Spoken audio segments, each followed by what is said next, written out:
Industry is kind of a weird name for a city, don't you think? Well, this little known Southern California city doesn't seem to think so. In fact, it embraces it. Located within Los Angeles County and home to just 264 residents, the City of Industry is one of the most unique cities in the entire nation for a few reasons. And if you live outside of Southern California, you've probably never even heard of it. Now, you might be asking yourself, wait, I clicked on this video because you said nobody lives there and that houses are banned and that it's 100% industry. And to that I say only two of those are true. The city is 100% industry, containing over 3,000 businesses employing over 67,000 people. And houses are banned. You can't build a house, apartment, or any other living community within city boundaries. The city is zoned at 92% industrial and 8% commercial, but I never said nobody lived there. 264 people do as of the 2020 census, making it the third least populous city in the entire state of California.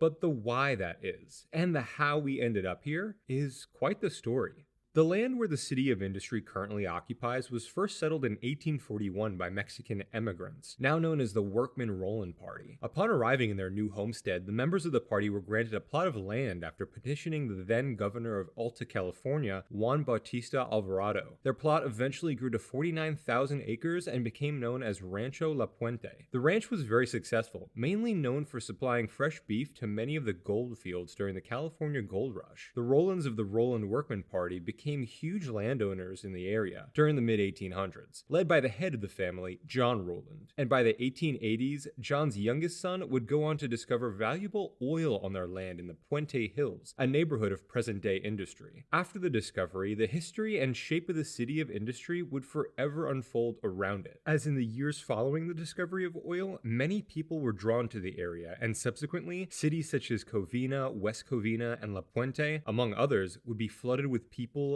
business, and industry. In the late 19th and early 20th century, both the Southern Pacific and Union Pacific Railroad were built through the San Jose Creek Valley in what is now the City of Industry. Eventually, the growing presence of rail yards and railroads would lead to the development of warehouses that soon became a large part of industry's economy. By the late 1950s, the cities surrounding industry that were already incorporated started annexing bits and chunks of ranch land in the area that industry would go on to inhabit, and thus the City of Industry incorporated as a charter city on June 18, 1957, and had a peak population of nearly 800 residents when it did so. In reality, this rush to incorporate was really an attempt to stop the annexation for industry's residents. A little under 15 years from its incorporation, the City of Industry would make the move that would decide its fate. It created a general plan to guide its future development solely for the purpose of industry. The 1971 document remains in effect as of 2024, over half a century later. The aforementioned plan was overseen by planning consultants Gruen Associates, a firm established in 1950 by Austrian-born Victor Gruen, a visionary architect and urban planner. And if that name sounds familiar, it's probably because Victor has been mentioned in countless video essays on the downfall of American malls, as he was a pioneer in the birth of America's mall construction and obsession during the 1950s and 60s. Here's a list of his most famous works. You can pause to read the full list. Many of these still exist in a city near you today. Recognize any?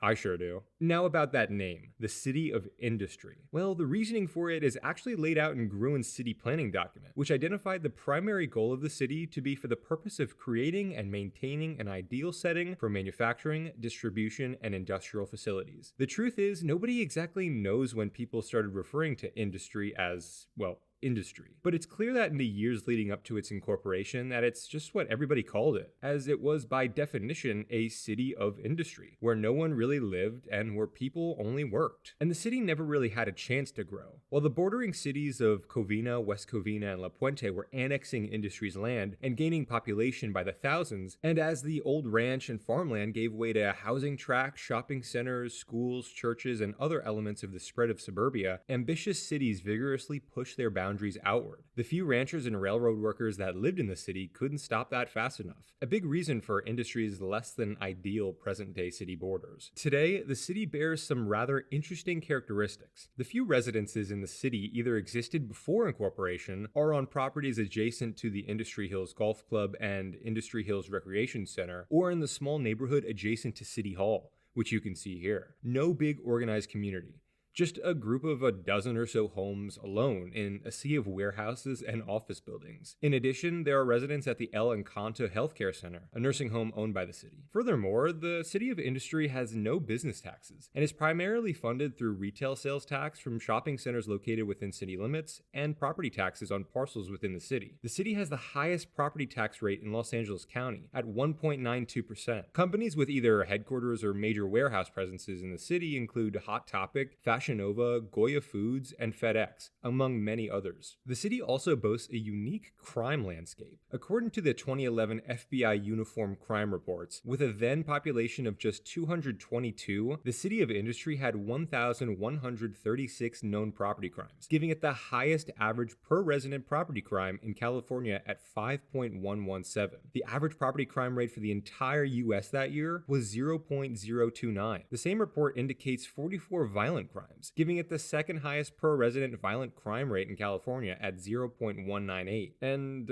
I don't even want to know who's first in that category. All in all, the City of Industry is a product of the time it was founded in. Surrounding cities hungry for land and tax dollars, a post-war California flooded with young families starting their lives, building and filling their brand new homes with classic Americana. Just look at the growth in LA County during the 30s, 40s, 50s, and 60s. LA was booming with fun, but industry got delegated to the factories. And with industry's mission being to create and maintain an ideal setting for manufacturing, distribution, and industrial facilities, where does that leave today's city residents? Southern California has a housing problem. Los Angeles County even more so. And with the city's current zoning laws, it's yet another case of a city prioritizing businesses over people, even though the two can very much coexist. Crime, zoning, and the county's highest property tax rates all seem to point at a city trying to push out its residents for more empty warehouses. Don't forget to subscribe, and I'll see you next week on Town, City, State.